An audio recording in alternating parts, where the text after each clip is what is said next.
16 ഹരിക്കണം 8 ഹരിക്കണം 4 ഹരിക്കണം 2. ഈ കണക്ക് നമുക്ക് ആദ്യം എളുപ്പ രീതിയിൽ ചെയ്യാം. ഇത് തുടർ ഹരണമാണ്. തുടർ ഹരണം എല്ലാ ഹരണചിഹ്നമാണ് അല്ലേ. 16 ഹരിക്കണം 8 ഹരിക്കണം 4 ഹരിക്കണം 2 ഇങ്ങനെ വരുമ്പോൾ ഹരണചിഹ്നങ്ങൾ മാത്രം വരുമ്പോൾ ആദ്യത്തെ സംഖ്യ അംശമായിട്ട് എഴുതുക.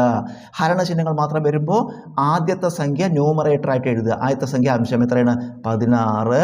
ഇത് അംശം ബൈ ഇട്ടിട്ട് ഇതെല്ലാം കൂടി ഛേദങ്ങളായി ഗുണിക്കുക. ബാക്കിയുള്ളതെല്ലാം ഛേദങ്ങളായി ഡിനോമിനേറ്റേഴ്സായി ഗുണിക്കുക. അപ്പോൾ 8 × 4 × 2. അപ്പോൾ അംശം 16 ബൈ 8 × 4 32 × 2 64.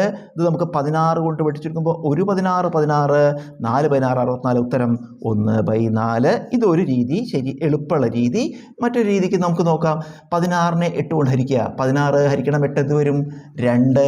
പിന്നെന്താ ബാക്കി? ഹരിക്കണം 4 ഹരിക്കണം 2 ഹരിക്കണം 4 ഹരിക്കണം 2.